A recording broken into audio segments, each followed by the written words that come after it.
بفرمایید. سلام. هوری تو خیلی زرنگی ها. همین که اومدی قاپ مادر شوهرتو دزدیدی. نه اونجا خوابم نمی برد. ببخشید داشتم شوخی میکردم. شنیده بودم شما درس نخوندی اصلا، ولی حرفاتون که نشون نمیده. این که تو دستمه که مادر جون بهش میگه قوطی، این خیلی چیزا به آدم یاد میده. باشه ببین این لباس چطوریه؟ قشنگی. ببین این لباس سنتیه اینجاست. روز سوم تن عروس میکنن، بعد میبرنش تو آشپزخونه و از دستش برنج و نمک میگیرن. یه چیزای کوچولو موچولویی هم درست میکنن. عروسی نیستا، ولی یه جور مراسمی میگیرن که همه آدمای دور و برم دعوت میکنن. باشه پاشو بریم که مادر جان منتظرته. اینم بپوشش. نه آخه امروز واسه چی؟ هیچی، همینطوری میخواد ببینه تو تنت چطوریه. زود باش که شوهرم خیلی عجله داره واسه رفتن. زود باش پاشو دیگه. باشه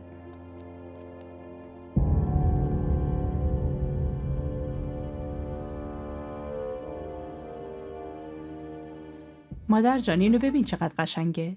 خیلی خوش ساخته، رو پیشونیش بذاره خیلی خوشگل میشه. مادر جان عروس خوشگلتون رو ببینید. ماشاءالله ماشاءالله، بسم الله بسم الله. چشم بد دور دخترم. ماشاءالله ماشاءالله عزیزم، بسم الله. چقدر لباسش قشنگ شده. برای چی اینطوری چشاتون رو گرد کردین؟ دخترم چشم میخوره. پاشو پاشو برو ببینم، پاشو برو.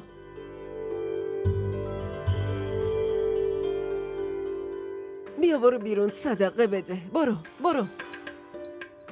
برید نشستن زل زدن. زبیده بهت نمیگفتم انگار لباسو برای خودش دوختن، ولی تو هی میگفتی نه. مادر جان برای این میگفتم که یکی آرزوهاش به این وصله. مادر هر کسی به همونی میرسه که تو قسمتش نوشتن. هوری هم این لباس قسمتش بوده. اون دخترم باشه بسه. این لباسو برای هوری دوختن. بگو دخترم خوشت اومده ها؟ قشنگی. من برای عروسش میخوام 20 تا لباس بدوزم. مادر جان هوری باید همش از همین لباسا بپوشه؟ نه بقیه این لباساشو پا میشیم و میریم از شهر میخریم ها؟ ای بابا مادر جان اصلا برای چی باید بریم شهر؟ من توی همین قوطی جدیدترین مدل‌ها رو نشونتون میدم. اصلا برامون میدوزن میفرستن خونمون. بس ربیه، به وقتش یه کاریش میکنیم. وقتش رسیده زبیده، وقتش رسیده همین.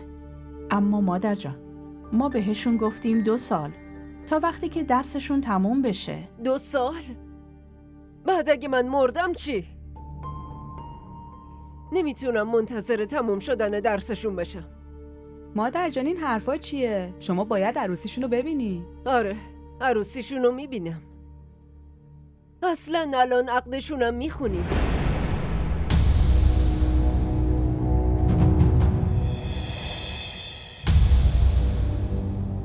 ربیه تو قوطیت یه زنگ هستش که عکس نشون میده. به شاهمیر یه زنگ بزن.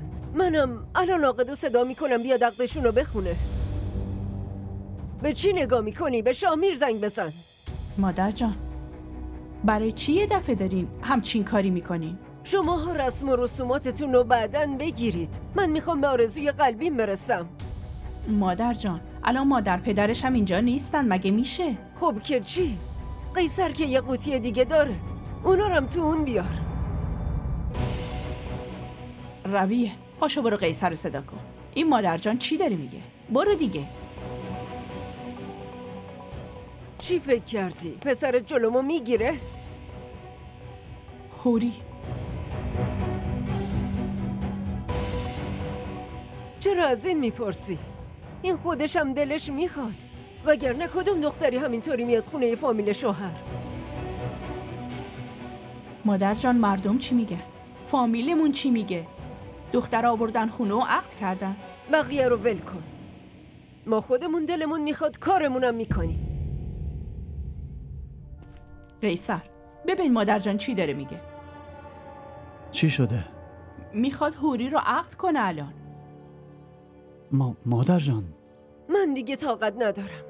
از دیروز که اومده این خونه فقط دارم شادی و برکت توش میبینم. میگم کاری که باید انجام بشه رو امروز تمومش کنیم. مادر جان آخه تو برو عاقد غلام علی رو صدا کن و بیار، بهش بگو 2 تا کلمه به خونه عقدشون کنه.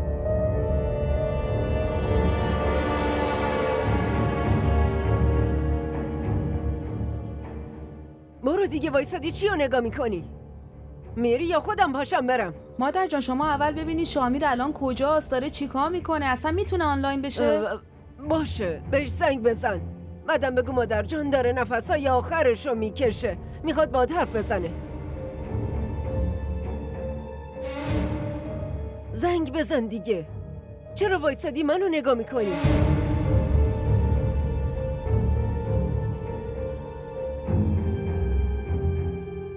الو شامیر، مادر جان میخواد باهات صحبت کنه. الو شاهمیر،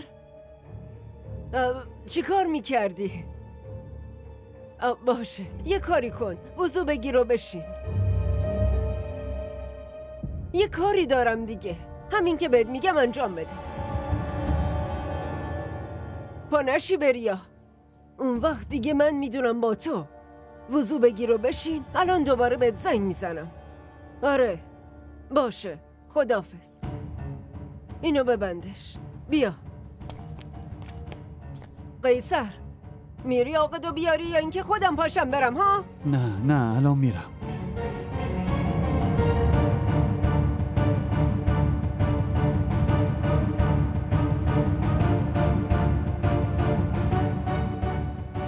داداش قیصر،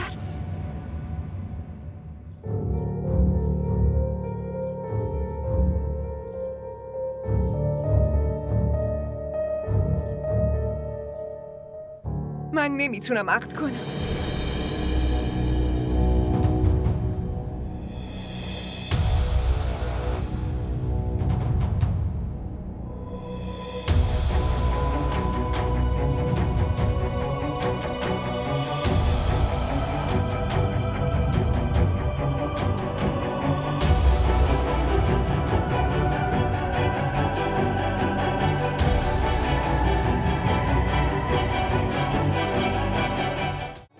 این ویدیو رو لایک کنید، کانالمون رو سابسکرایب کنید تا از سریال های جدیدمون هم آگاه باشید.